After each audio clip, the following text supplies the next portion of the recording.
because if it gets swallowed up, they'll be finished for good. 24th of December, the equinox. And now you see the 25th. Those primitive people in the northern hemisphere, they could sense the variation in temperature day by day. 25th, they can see the sun coming back into its own. In other words, the sun has now come out supreme. It has not been, the devil didn't swallow up the sun. It's coming back. So that is the date of the birth of the sun god. Sun god, the sun has come back into its own. They celebrated Christmas. Birth of, not Jesus Christ, the birth of the sun god, Baal, Horus, Apollo, Astarte. All these were the sun gods worshipped in the Mediterranean region, and their birthday was the 25th of December. So when the people became Christianized under Constantine, they accepted that birthday of the sun as the birth of the Son of God, in inverted commas. So it is not the birthday of Jesus. The Quran tells us very, very clearly that when Jesus was born, his mother Mary was told, he says, shake the palm leaf, the leaf of the palm leaf, date palm, and it will let fall fresh ripe dates. Means the dates were ripe, ready. You just shake it and the thing will fall. And you can eat and refresh yourself with the rivulet, the small river running by, refresh yourself. After the birth of the child, she is told that. So it was midsummer. If the Quran says that the dates were ripe, it means midsummer, not midwinter. Palestine is in the northern hemisphere. Your winter and their winter is the same. So you don't have winter in midsummer, dates in midsummer. So it was midsummer. Then the Bible also says that when Jesus was born, the shepherds were out in the field. Now the shepherd is a fool. If he with his sheep stays out in the open in Palestine, in midwinter, he will freeze to death and his sheep will freeze to death.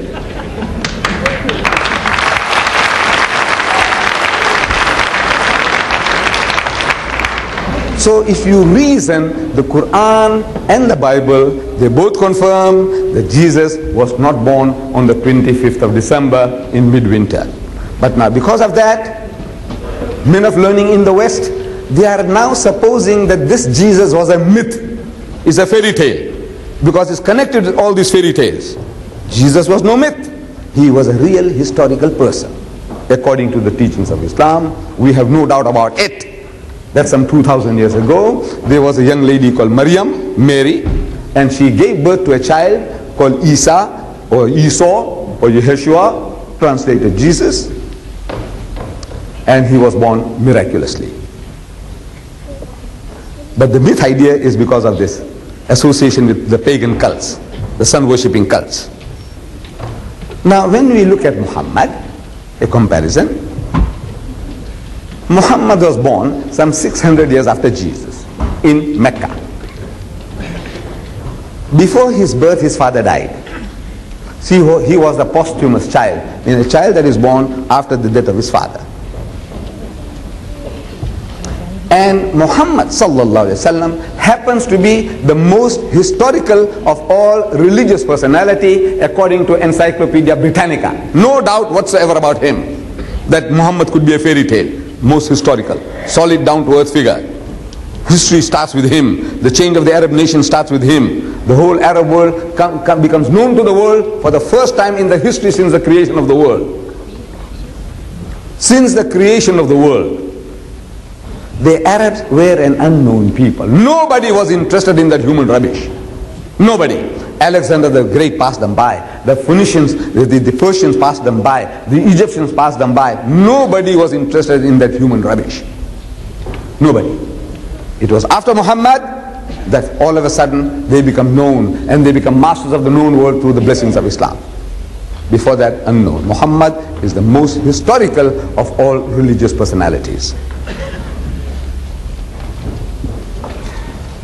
The mission of these two respective messengers of God, Jesus Christ, according to the scriptures, opened his mouth at the age of 30, and by the time it was 33, 3 years time, they say that the Jews hanged him on the cross. did away with him as a false prophet, as an impostor, as a liar, as a cheat. They hung him on the cross, 3 years. The Prophet of Islam opens his mouth at the behest of God at the age of 40, and for the next 23 years of his life, he reformed his people. 23 years. His mission is 23 years, Jesus was 3 years. And the records left behind through the lips of the Holy Prophet Muhammad sallallahu alaihi wasallam, Allah Bari Ta'ala gave this book. Muhammad left this record behind, the Holy Quran. A complete record. Everything that the Muslim ought to know, his duties and obligations, are all given in this book. You don't have to fumble for knowledge, for directions. It's all given to us. In the case of Jesus, Jesus himself, he did not write a word in his lifetime. Not one word. In his lifetime, nor did he dictate to anyone to write a word. And nor was a word written. Not one. What we have today is a record, long after him, written down by persons called Matthew, Mark, Luke, John, Peter, James, Paul, and on and on. And that record is a record about Jesus. It's not his record, it's not what he said. This book, this is the Holy Bible. In this Holy Bible is called there is an Old Testament and the New Testament. The New Testament is supposed to be, according to the Christian missionaries, that is the Injil. You know, we Muslims, we say we believe in the Injil. Of course, we believe in the Torah, we believe in the Zabur, we believe in all the holy scriptures originally revealed by God Almighty. Among them we name Injil. So they say this New Testament is the Injil. But let us see what the Christians themselves, they say. Here is a Bible, very beautiful Bible, very expensive Bible, this particular one here. This was presented to me by Dr. Shorrosh. If you see the tape of the debate with him in the Royal Albert Hall, you will find him, he starts with his Arabic introduction, beautiful introduction. Arabic is his mother tongue. And he says, you see, we Arabs, when we go to meet a friend, we don't go empty-handed. We must present them with something. And this was in a green parcel. He handed it to me. I didn't know what it was, but I took it. But I found this very, very helpful, very valuable, invaluable. See, this Bible here is unique from many points of view. In this, that this particular Bible is called a red letter Bible. I don't know whether you heard. How many of you heard about a red letter Bible? Yes. What? Hardly anybody. 2. Red letter Bible. You know what is a red letter Bible? I have to explain to you. Red letter Bible. You see, everything that Jesus spoke is in red. So it makes it very easy for you to know which are the words of Jesus.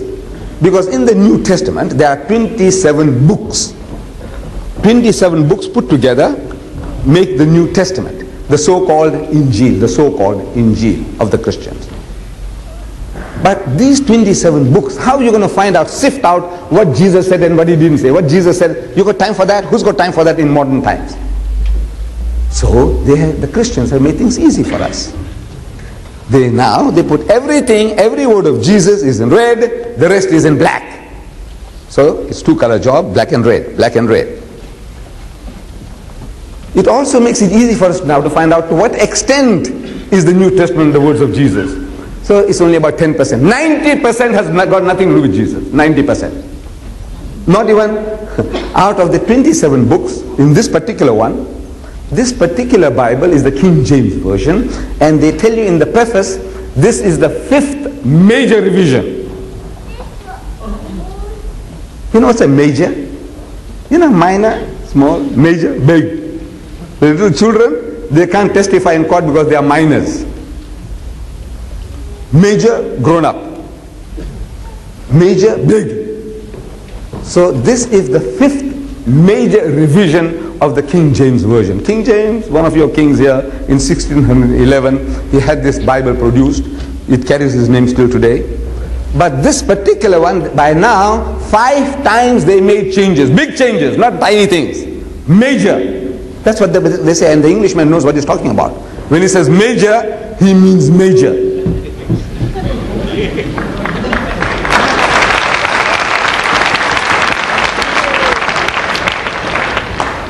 After 5 major revisions, they still call it King James Version. You know, amazing. Look, I'm telling people, if your great-great-great-grandfather, he made his last will and testament, and your great-great-grandfather, he made a major change in that will, then your great-grandfather made another major change, and your grandfather made another major change, and your father made another major change, and you made another major change, and you still call it your great-great-great-grandfather's will? Huh?